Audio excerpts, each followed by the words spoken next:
Welcome to Astro Chat with Anne Sundell, Kimberly Williams, and Monica Anna. We are three professional astrologers living in three separate countries, coming together every new and full moon to share our 3 points of view on astrology. Whether you enjoy deep dives into the current transits or you are just beginning to learn about astrology for the first time, there is a place for you here. All that is required is an appreciation for astrology, along with a respect for the various traditions within it. So grab a mug of coffee, your favorite cup of tea, or any other beverage of your choice, and join us for a chat on the astrology of the next 2 weeks. Hi, everybody. Welcome back to another Astro Chat podcast where we're looking at the upcoming new moon in Libra. Today, you're joined by myself, Kimberly Williams, and my dear friend, Anne Sundell. We're looking at the new moon is going to be at 2 degrees of Libra. So if you are a sun sign, moon sign, rising sign Libra, you might find this even more interesting. Or if you have planets in your natal chart, you might want to take a peek to see which ones are in Libra. And of course, as I always say, we're more than just the sum of our planets. We are the entire zodiac. So what house, if you have no planets there, what house is the house in your natal chart where all this Libra energy is going to rest? Could be something of interest. We're looking at a chart for September 25th if you're in the US, Central Time Zone, if you're in England. It's going to be 4:54 in the afternoon here in lovely San Antonio. And it'll be in the evening at 10:54 over in the UK, British Standard Time. And for those in Finland, it'll be early the next morning on the 26th at 54 minutes after midnight. So we're covering 2 days as we go across the pond. I love saying that. Before we dive in, welcome. If you haven't been to our podcast before, we meet up twice a month on average. We look at every new moon and full moon chart and talk about the astrology, the transits happening for that 2-week period. So we're going to be looking at what's going on from September 25th until roughly October 9th when we're going to have the next full moon. I think we are going to start with just talking about that moon energy. The energy here is of Libra. The new moon happens once a year in Libra, Libra being one of our 3 air signs. To me, the new moon in Libra is always going to have relationships at the forefront. Not that Libra's only about relationships, but that is such a prime area of importance. Not just the people we connect with, but how we go about connecting with them. What is happening with them? Libra is ruled by the planet Venus, and we're going to talk in a little bit about the dance she's doing. So I think the communications within relationships stand out here. Who it is I want to be in relationship with, how I go about attracting, communicating, connecting. Connecting to me feels like a really strong Libra word. Libra is always about what do we need to have balance? What is it that others need from me, expect from me? What can I bring for them so that we are balanced out? There's a sense of harmony, of grace, of beauty that I think exists within Libra. This love of symmetry, of the arts, of understanding that there's divine principles behind the things that make life beautiful. Music is based on some kind of sacred geometry. Things that bring us a sense of grace, of harmony, of peace. I remember one year when I was working with the energy of Libra for an entire year and trying to learn more about this sign, kind of doing a deep dive and unpacking it. The thing that kept coming up for me over and over was identifying what people need to have a sense of peace in their life. And I think that can also be a really strong Libra energy vibe. There's more I could say, but first, Anne, what do you want to throw in there about the moon in Libra and especially this new moon in Libra? That was very nicely said about Libra. I like that very much. Libra, when I think of Libra, I also think about social life, about needing the other person to balance the scales. I I sometimes think of Libra also like want to be in the position of the scales. You want to take it easy. You want to. There's a lot of things happening in the head. A lot of thoughts. A lot of inner communication. Sometimes Libras are a bit accused of not taking action so much. It's a lot about the ideas. A lot about finding the solutions uh, that they are so good at, and the diplomacy to find middle point between two totally different opinions, for example, two different roads, and also, of course, which road to take, because to have that conversation going on, uh, but on the other side, but on the other side, on the other hand. So that's so much what I think about with Libra. But with this new moon, I really like that we are entering a phase that is a lot about the relationships, a lot about the socialization with other people, how we can do that in a new way.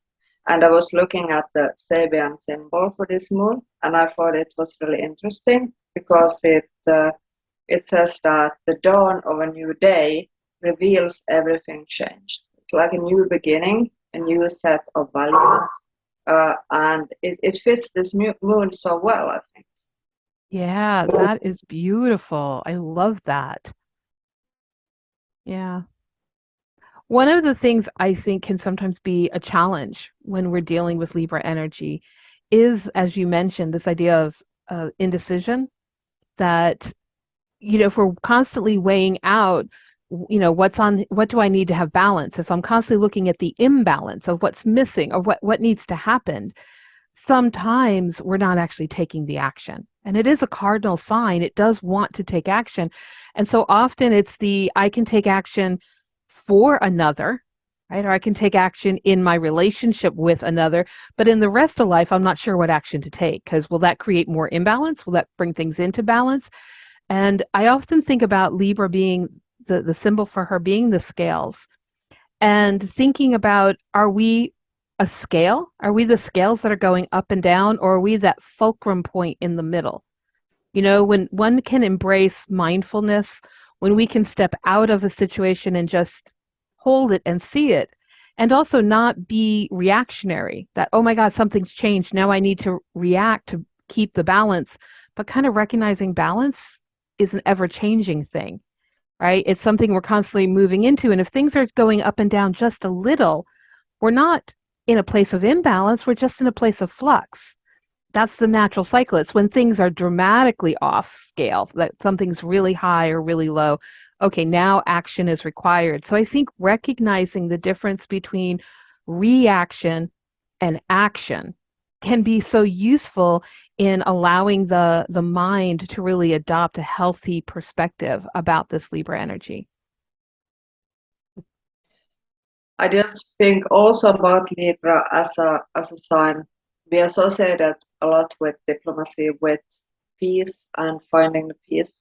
But it's also a sign that we need the antidote for that, and that is meeting these confrontations, meeting these situations where we have to find the peace. And that's why it might also be that we are faced with situations that challenge us and our Libra qualities during this new moon. Yes. And that idea of conflict, Libra can be such the diplomat in resolving and mediating conflict for others. But the challenge with Libra is it is an energy, an archetype that doesn't respond so well when there's conflict with me. If as long as you and I are okay, I can help you handle your conflicts with everyone else. So we may see whether that's on the world stage or whether that's in our personal relationships, that, helping others mediate through conflict is fine, is something we can do. But when it comes to, oh, what's going on with the communication I'm having with my loved ones, if we're feeling a sense of tension or conflict, whether that's internal conflict because I have something to say that they may not like, or whether that's external conflict because our communications are going awry. Thank you, Mercury retrograde.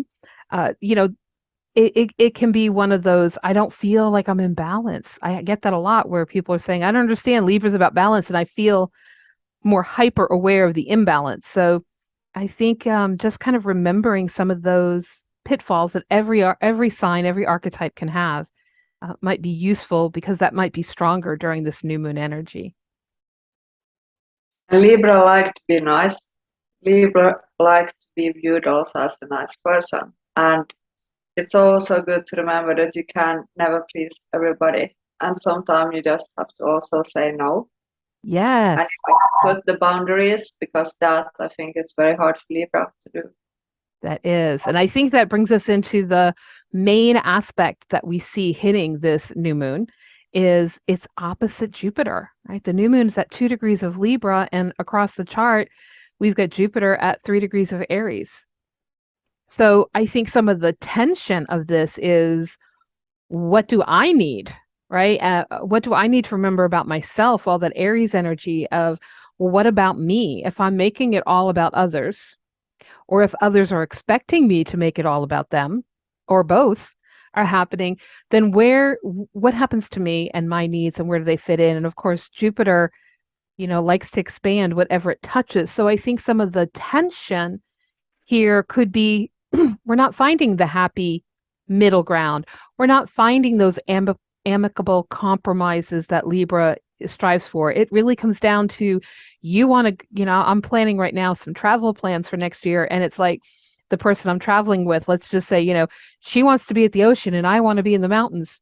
There is no compromise there. The compromise would be, this year we do the ocean and next year we do the mountains, or vice versa. But it's really not about finding a win-win. It's more about, how do we negotiate something that we can both live with. But that's not quite the same thing as Libra's desire to find, amicable, happy, harmonious compromise. Sometimes we may have a bit of a bitter pill to swallow about, I'm going to have to sacrifice me right now, or you're going to have to sacrifice you tomorrow. And I think some of this tension of this opposition could also be where things happen kind of explosive, unexpectedly. We've been talking the last few podcasts about a lot of the energies happening, moving us into, how can I be of service, with all the Virgo energies we saw, moving us into, how do we have harmony.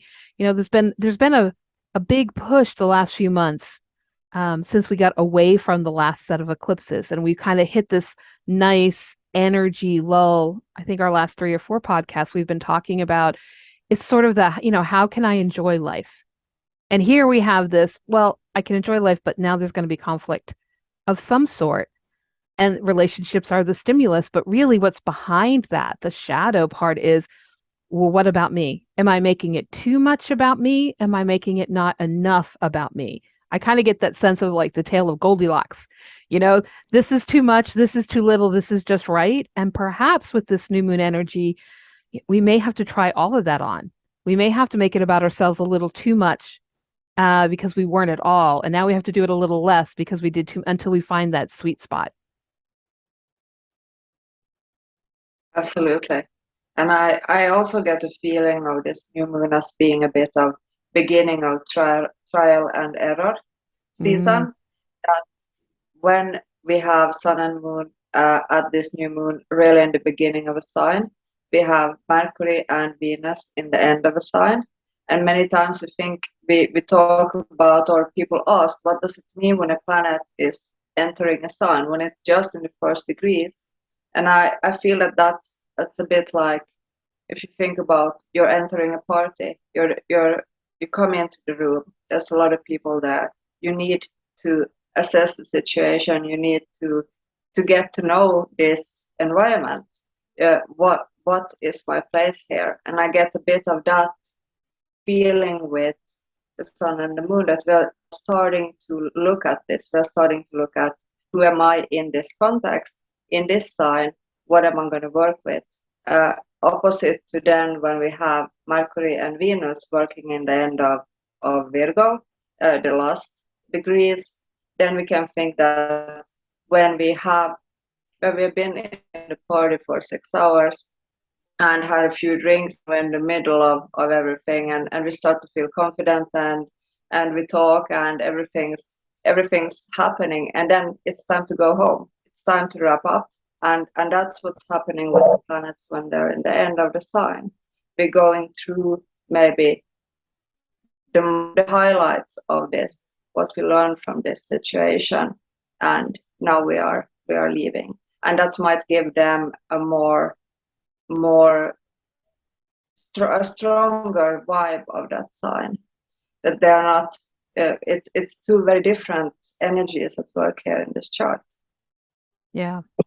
And you mentioned before we were talking that not only are that Venus and Mercury at the tail end of Virgo, but we have a lot of planets in the last 10 degrees, the last decan of their sign, right? We've got Venus, Mercury, Pluto, almost Saturn, Neptune, all in the last final 10 degrees. So do you feel like that maybe amplifies this idea of change even more? Absolutely. Yeah. And it's not for nothing that these last degrees are called like fated degrees. Like there's a very important mission for them in the sign that they are working through. So yeah, absolutely. Yeah. Yeah. I think we can also look at, and we don't have to go into depth about the nodes here because we've talked about what we see so much. But if you listen to any of our prior podcasts, probably this year, we've been talking about the nodes transiting through the South Node in Scorpio, the North Node in Taurus, and all the great experiences of change and growth. And we'll be talking about that more in our next podcast when we start talking about the upcoming eclipse that we have the end of October. So we've been talking about this a lot, right? I don't want to keep pounding on the same topic, but I think it's important to note that Uranus has been retrograde in Taurus, and so and now we're going to see a station in these 2 weeks period here. So of course, once again, even though it's not exact, we see pretty close that we've got a T square happening, right? Uranus certainly squaring Saturn, Uranus in Taurus, Saturn in Aquarius, and then since Uranus is on the nodes, it's effectively within orb of being a T square once again. So if you go back and listen to any of our prior podcasts, we have talked a lot about the need for embracing adulting, figuring out what we need to be responsible for in our own lives. How do I take responsibility for being my authentic self instead of the self the world wants me to see? All of that Saturn and Aquarius. We've talked a lot about the what am I reaching for? What am I trying to grow? What is the change I'm trying to bring in because of that Uranus North Node in Taurus? But we've also talked a bit about what is that last little thing that I can't seem to let go of in order to make the change, in order to move forward. That South Node in Scorpio, that what is the great fear I have around that thing I need to release or let go of? And I feel like as I'm looking at this, and as you mentioned, it is sort of a chart that's indicative of change. I mean, when the sun enters Libra, we are changing seasons. We are entering the fall or the autumn, right? This is a time of taking action, of taking stock, of moving forward. I kind of feel like all of that energy that you were alluding it to me hinges a lot on, so what am I releasing? This may be the time for the ultimate. I now see clearly this is the cord I have to cut. This is the thing I need to move beyond. This is the fear I need to transform from a belief of fear, maybe into a belief of, from going from scarcity about money to abundance about money or whatever it is. It's really getting past the behavior and into the core kernel of, why does this frighten me? Why do I feel like letting this go? I'm on the high wire trapeze without a safety net. Yeah, absolutely. And this is also something, another like wrap up of something that we've been doing like several years now. And it might even maybe be hard to pin down what it is that we are releasing, because we have done a huge work with this. And it has been very rough on the fixed signs. Like if you have planets in Leo, in Aquarius, in Scorpio, in Taurus, they've been all the time activated by this square and the nodes now also. So there's a lot of things also hidden that are being released, unconscious things that have been worked through, and we might not even realize everything until later when we look back and can see it with more objectivity, everything that was happening with us during this time. Yeah, and I agree with you. The fixed signs, I think, are really struggling a lot with, especially since it's Uranus, bringing just over the top, unexpected change and turbulence and crises. Seems to be what I'm hearing from so many of the Scorpios and the Leos, the Aquarius, the Tauruses, that there's just a lot happening there. Speaking of managing crises, I think you're going to talk to us a bit about, start us off with that Pluto energy. Yeah, in this chart we have a Pluto that is making very nice aspects. I really, when I was looking at the chart, I was really astonished by these trines that Pluto is making. And I mean, this is a very good way of working with this energy. Making trines or harmonic aspects. I think that I view that as a good timing, as a way of being able to look at yourself to see where do I need to change and when do I need to change. Uh, and the realization of your own power, for example, with Pluto making a trine to the Sun, to be able also to work with yourself and know where I can show my own power without doing it in a too strong way, but still having that inner feeling of power that Pluto can make and help you to understand, and the understanding of self, and also the willingness to see where can I change and where do I need to make changes, and where does things belong to somebody else to do decisions. So in that way, I think that it's supporting really well when we have a lot of new new beginnings, or we have a lot of old stuff we need to get rid of. Then Pluto is helping us on the way with those Yeah. aspects. It's so nice to see Pluto not engaged in some kind of squares, but bringing us this positive trine energy, and then the sextile, wide orb, but sextile to Neptune, that it just feels like, okay, as you said, what do I need to change? But it feels much more gentle, much more enthusiastic, much more. It's to me, it's since Pluto is in Capricorn, I keep thinking of that. When you're climbing the mountain and it's just arduous and it's just endless, and you've taken the wrong turn and had to back up, and you've just been going and going, and then suddenly you get to that point where the mountain peak is in sight. I'm not there yet. There's still more to climb, but that sense of hope and that sense of relief is coming, and the sense of accomplishment is about to be attained. Like, it just feels that sense of like lifting us up to, you can do this. See, it's right there. It's within reach. You just got to keep, stay the course, as it were. And we actually have another aspect here that I associate with the same thing, like you can do it. Absolutely, and that's the nice trine between Saturn and Mars. Is actually the only aspect that really side that Mars is making this time. So Mars is a bit without aspects in this chart, but still Saturn Mars is such a powerful force that you can use to build something new, and also to set the goals for long range plans that you will be able to fulfill. For planning, for being strategic about where we want to go. We don't have the minor aspects in here, but if we started putting Pallas Athena in here, we'd see other things alluding to that.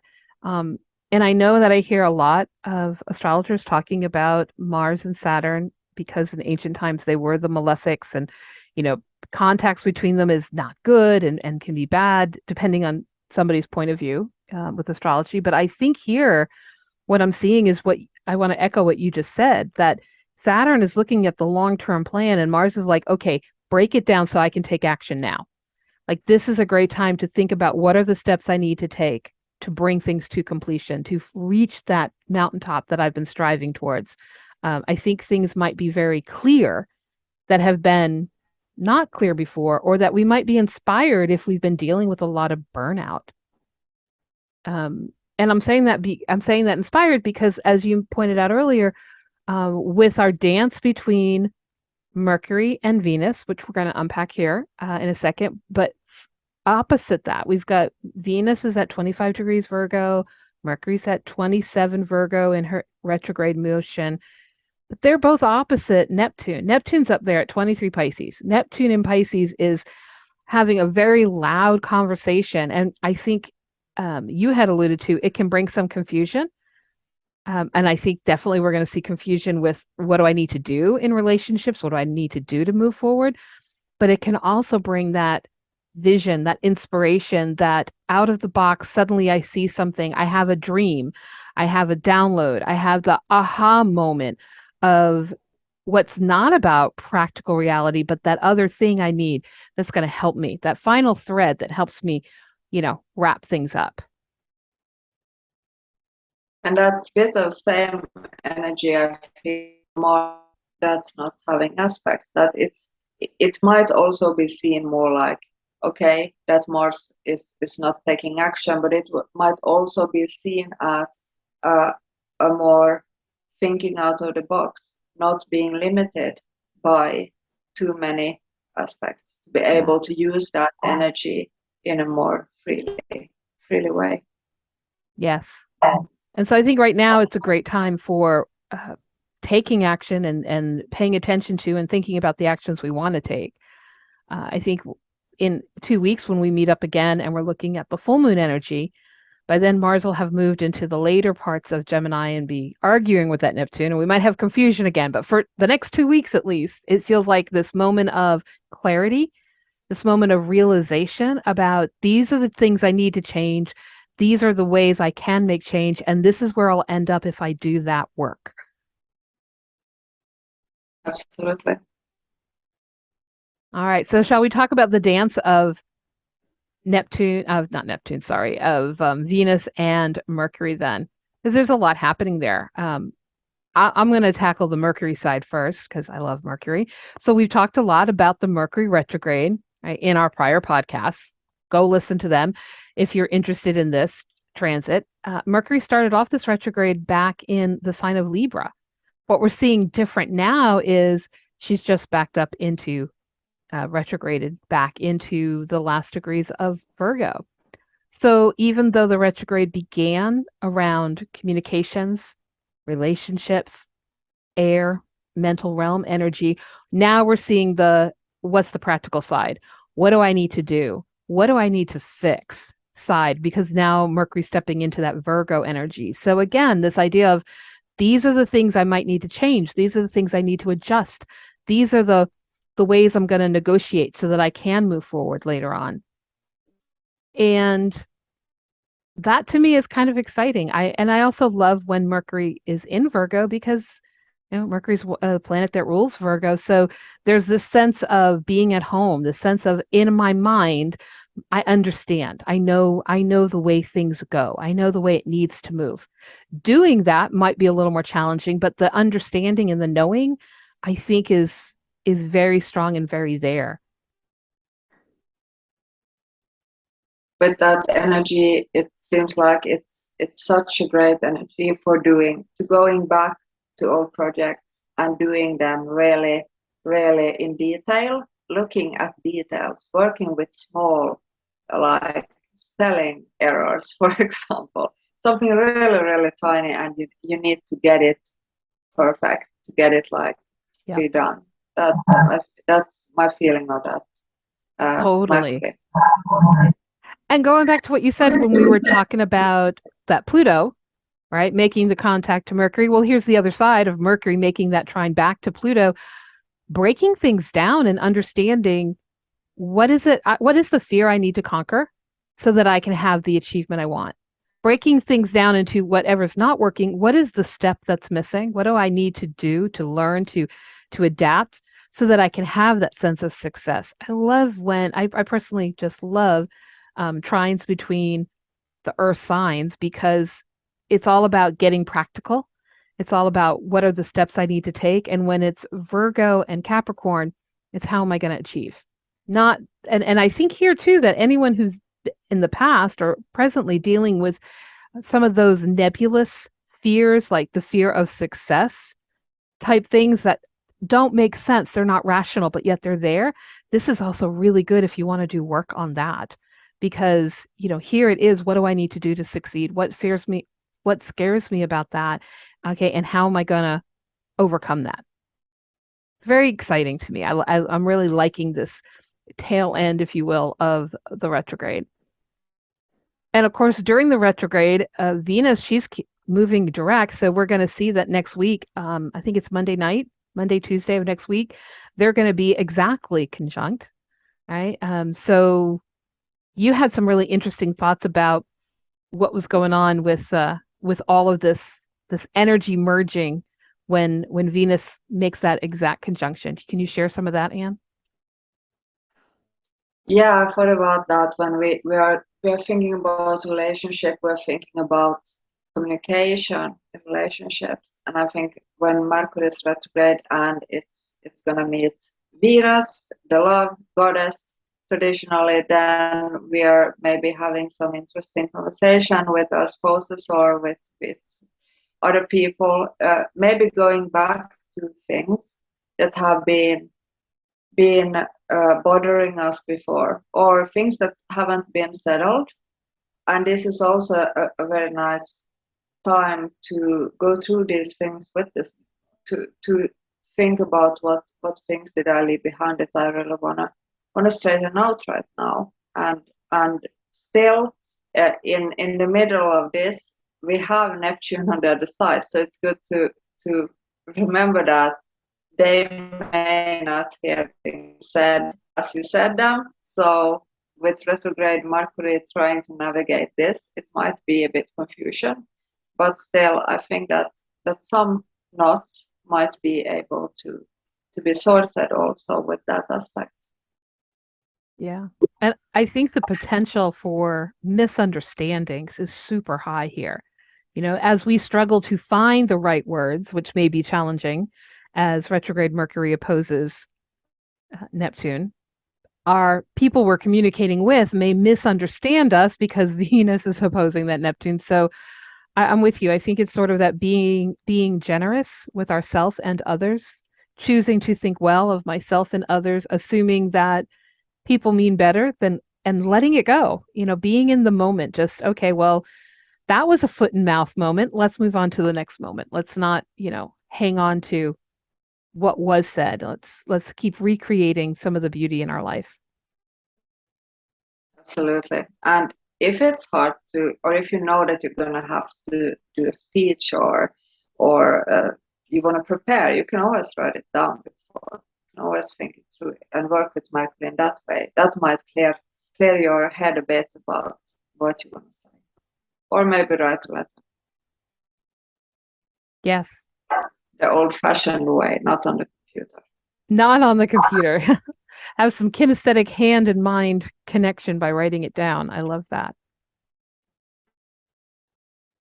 So, is there anything else on this chart that jumps out at you that we haven't talked about before we go into our tips? Yeah, maybe the element, it was something that also standing out in this chart, and it's kind of interesting. Because we have those planets in Earth and Air, but the whole element division is Earth and Air in this chart a lot. That's really true. Yeah. And that's interesting. It's like feeling grounded from all that earth at the same time we're being lifted up by all that air. And so it's interesting that they're contrary, and yet in this chart they're also complementary, right? That this idea of being grounded, I think, in what I'm doing in this life as I walk this path, but having that higher perspective of where that path is taking me. So it's also a good time, I think, for people that want to adjust or tweak the life path they're walking on. If the path I'm walking feels right, but the end goal I see that path taking me to does feels wrong, or if the path feels wrong but the goal feels right, like this is a great opportunity for how do we find amicable compromise, negotiation about how I'm going to make those work together in harmony. Like standing with your feet on the ground and your head in the heavens. Yeah. Yeah.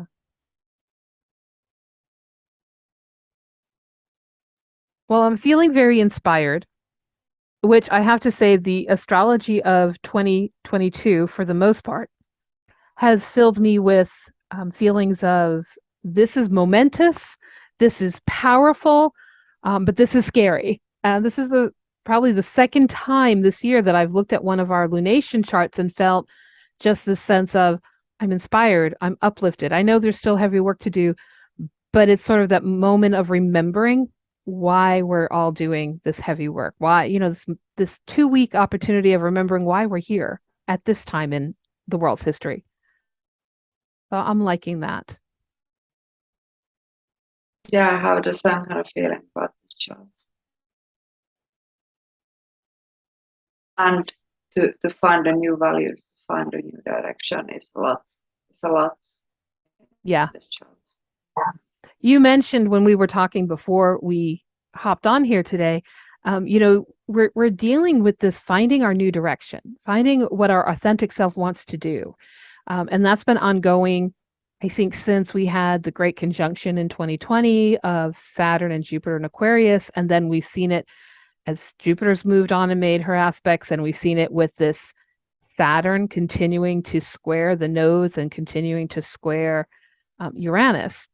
But you were pointing out earlier that it looks like, from what we could see in the ephemeris, like those exact squares have already happened and passed.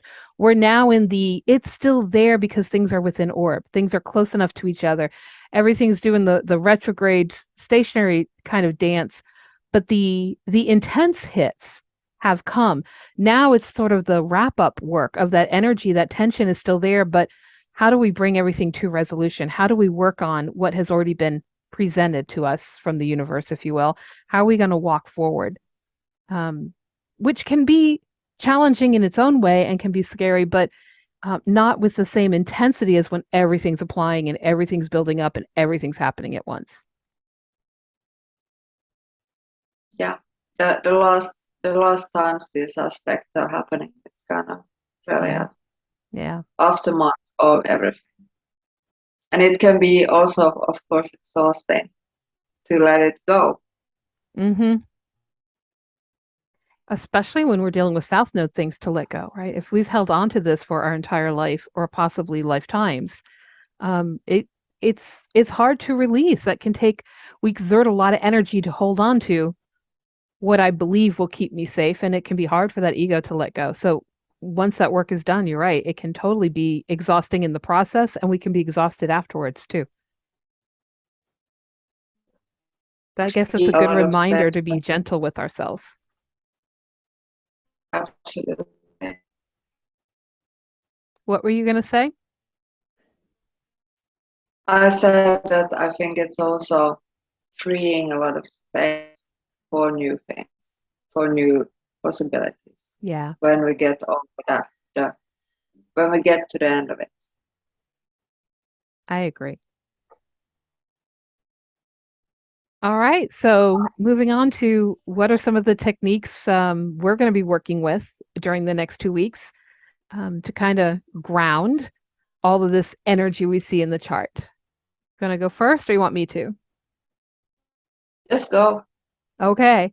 I'm really intrigued and planning to do some personal work around this dance of Venus and Mercury, especially when it comes to relationships. I'm been looking at this, and I think this for me is going to be a time about trying to identify, trying to get some clarity on what I feel is missing in my life. What is absent? Where is there an imbalance because there's not enough relationship? I still feel extremely isolated in a post-COVID world. I haven't totally re-engaged as I came out of that the way I'd like. And so this is also telling me that not only about people, but what are the things that I need. So I think on the new moon, I'm really going to be sitting with this, getting clarity, getting in touch with what am I yearning for? Venus is about desire to me. So what do I desire that's not the desire that's not currently being met? And then taking it to that next step of letting Mercury pass the baton to Mercury. And okay, so let's identify who are the people that I can do this with? What are the things I can do? If I need romance, I can read poetry. If I need companionship, I can reach out to people. Let's go do dinner or have coffee. I don't have to wait for them to reach out to me.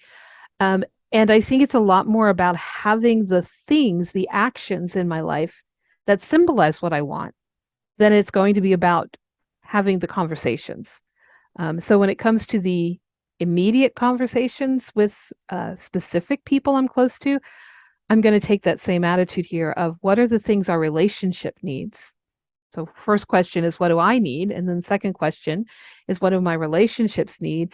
And thinking about actions that we can take together that bring that in rather than sitting down and trying to express with words my feelings in ways that may or may not get misunderstood and just create a bigger mishmash, So if what I need is spontaneity, let's go out and do something spontaneous. If what I need is travel, let's plan some things. It's much more for me about identifying what are the things, the actions that I can take, who are the people I can take them with that are going to bring what's missing back in so that I have more balance and I can find that sense of peace.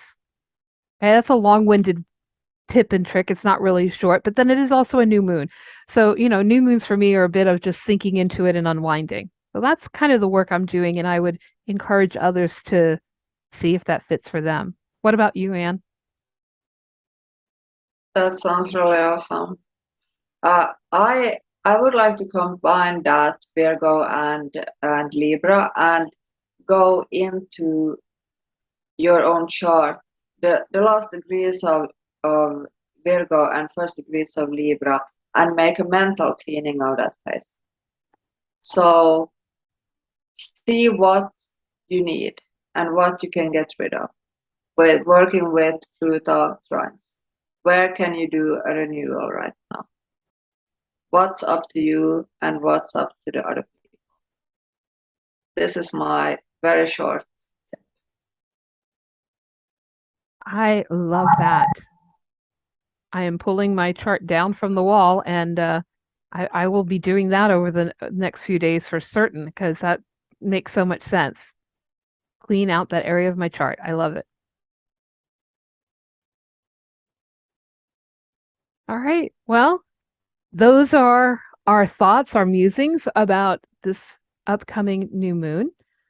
As always, right, we welcome you guys out there to post your comments, your thoughts, your questions, your ideas, things you see that we might not have talked about, different opinions about things. I learned so much, as I'm sure my colleagues do. I learned so much when everyone else posts their ideas. That's where a lot of the great the great minds meld, as it were. That's where the magic happens. And I'm happy to see that all people interacting with our channel and listening to us. I want to thank everybody that takes time to listen to the podcast. And I hope that we are back, all three of us together, because now we had two episodes that's a bit different when there are two and two. So we need to be all three of us. I agree. I think that our magic is strongest when it's the three of us all together. I missed you last week, and I miss Monica here this week, and I hope that our next one, our next lunation, it's as you said, all three of us together. All right. Until then, have a great 2 weeks of new moon energy. Bye. Bye. Thank you for joining us in this week's Astro Chat. We hope that you enjoyed the discussion and would love to hear about anything that resonated with you. Keep the conversation going by posting shareable content on our Instagram, Facebook, or YouTube pages. You can also email us at astrochatpodcast@gmail.com. AstroChat is uploaded every 2 weeks on the Saturday before each new and full moon. Look for us on your favorite podcast platform as well as on YouTube. You can support AstroChat and receive exclusive content by donating on our Patreon page. We look forward to chatting with you all again at the next lunation of the moon.